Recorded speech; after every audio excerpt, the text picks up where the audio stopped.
Maka haknya tubuh itu sujud. Coba kita lagi sujud, mirip orang lagi di dalam janin nggak? Di dalam perut nggak? Sangat mirip sekali. Sangat mirip sekali. Orang kalau sakit-sakit badannya suruh sujud aja Pak. Nanti badannya enakan lagi tuh. Ya, pegel-pegel nih punggung, suruh sujud. Kenapa? Itu kembali ke fitrahnya. Kira-kira seperti itu. Jadi Bapak yang suka sakit punggung tuh tinggal buat akselerasi aja sujudnya tuh ya, mau dipanjangin dikit, mau dilebarin dikit.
Seandainya dunia ini sisa cuma beberapa hari, pasti Allah kirim Al-Mahdi. Nah, apa dalilnya?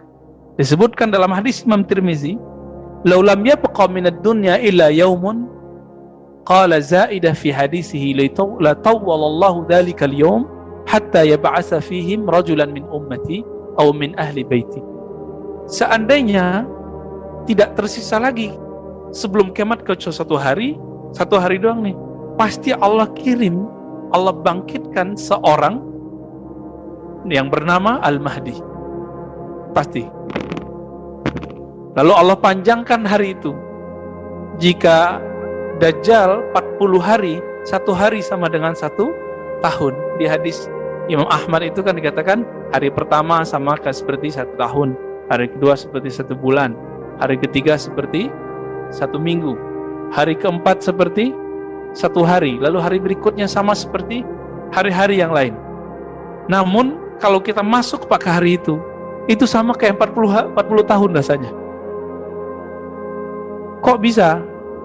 Bapak saudara masih ingat waktu kecil dulu, waktu belum ada alat-alat, belum ada perangkat-perangkat seperti sekarang, belum ada mobil seperti sekarang, itu kayak hidup tuh lama, benar nggak? Hidup terasa lama. Maka nanti apabila alam semesta ini sudah dieksploitasi sehancur-hancurnya, kita nggak tahu apakah 5 tahun lagi, 10 tahun lagi, 15 tahun lagi, kita nggak tahu Pak. Ini kan Saudi sudah mulai kehabisan tambang minyaknya, benar nggak? Sudah mulai kehabisan. Indonesia juga sudah mulai habis. Ya, maka teman-teman kita yang kerja di perusahaan bahan bakar minyak itu sudah banyak yang berhenti Pak, atau cari kerjaan lain, atau diberhentikan. Itu udah banyak ya, teman-teman saya sudah banyak yang begitu. Ini sudah pertanda bahwa eksploitasi bumi hampir berakhir. Kalau bahan bakar itu nanti habis, kira-kira nanti lampu bisa hidup nggak? Mobil bisa jalan nggak? Kecuali nanti pakai tenaga surya ya. Maka sekarang orang udah prediksi itu. Kenapa sekarang buat tenaga surya? Karena orang udah prediksi itu. Tapi tetap aja olinya nanti dari tambang bumi. Nggak bisa jalan Pak nanti mobil kita. Ini bukan nakut-nakutin ini Pak, emang menakutkan. Memang ini menakutkan sekali. Ketika Dajjal itu keluar, apa kata Nabi? Naruhu jannatun. Nerakanya itu surga, surganya itu neraka. Maka si Dajjal ini sebelum dia keluar, itu sudah menyebar fitnah dulu. Kekacauan di mana-mana. Ketika dia keluar, itulah puncak kekacauan di dunia. Maka Nabi mengatakan, aku khawatir jika di saat Dajjal keluar, aku tidak bersama kalian. Why? Ya, kenapa? Limaza? Karena setiap orang yang ketemu Dajjal mengira dia sudah ketemu Mahdi. Padahal itu Dajjal. Hati-hati Pak. Semoga berkat kajian ini Allah kasih nur dalam hati kita untuk mengenal itu dengan baik nanti. Kalau enggak, minta meninggal aja Pak sebelum itu. Ya, ini serius ya. Kalau enggak, minta supaya Allah jemput nyawa kita sebelum itu. Tapi kalau Bapak mau berjuang bersamanya, insya Allah dikabulkan oleh Allah. Ya, berjuang bersama Imam Al-Mahdi. Saya tadi nggak akan paham mengenai fitnatud dajjal. Kita kan berdoa terus nih, Allahumma inni a'udzubika min azabil qabr. Ya Allah, ampuni aku, jaga aku dari azab kubur, azab neraka, wa fitnati masihid dajjal, dan fitnah kekacauan. Jadi fitnah risetnya kekacauan yang disebabkan oleh Al-Masih Dajjal. Jadi dalam Al-Quran dan hadis yang digelari Al-Masih cuma dua, Al-Masih Isa alaihissalam dan Al-Masih Dajjal. Apa arti Masih? Masih itu yang menyentuh dan sentuhannya sakti. Maka Al-Masih itu masaha, urap atau nyentuh ya. Apa yang disentuh sama dia sakti.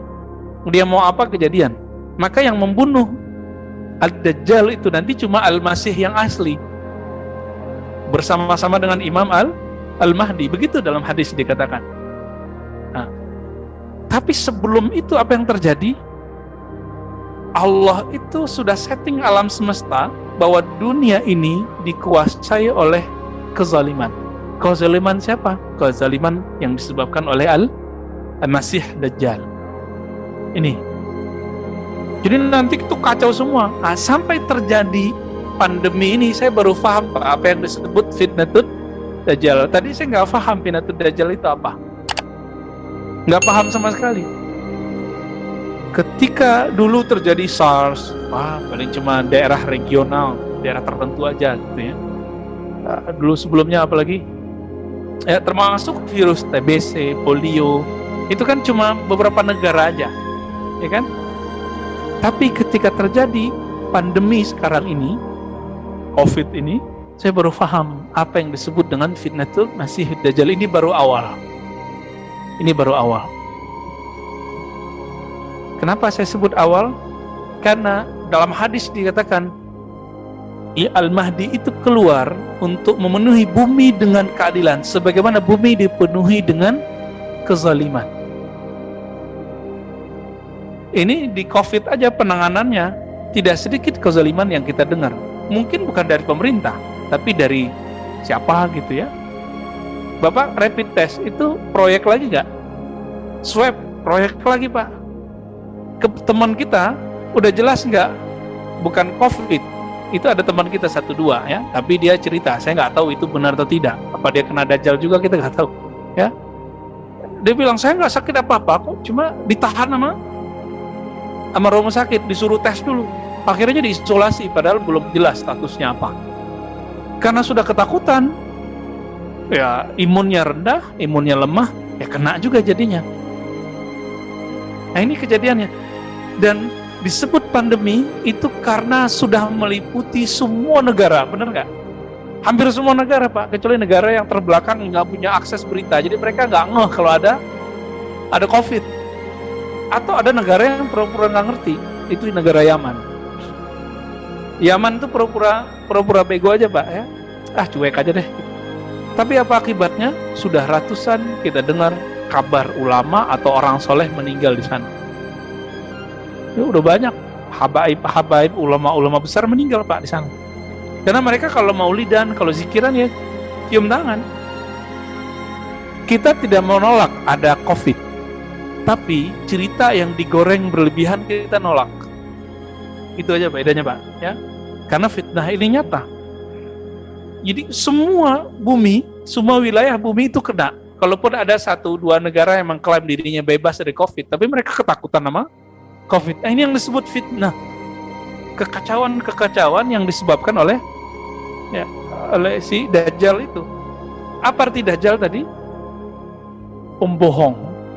Ya, jadi kita diberitakan hal-hal yang menakutkan. Padahal ya COVID kan sebenarnya yang dijelaskan oleh Menteri Kesehatan dulu itu benar.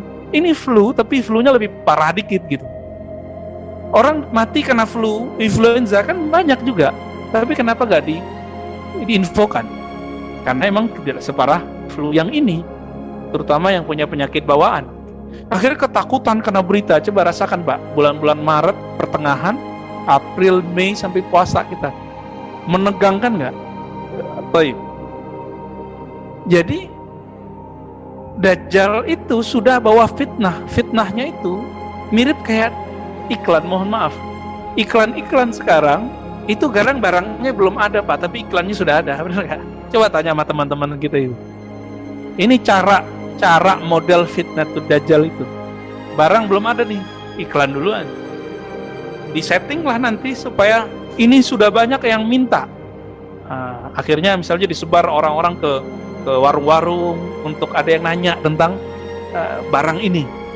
Padahal barangnya belum ada. Pak, ada barang ini nggak? Padahal belum ada. Karena sudah banyak permintaan, yang jualan-jualan ini kemudian nanya kepada distributor, ada nggak barang A? Itu baru kemudian mereka buat karena sudah diorder. Mirip-mirip begitu modelnya. Beda dengan transaksi dalam Islam. Barangnya ada dulu baru dijual, kan begitu seharusnya.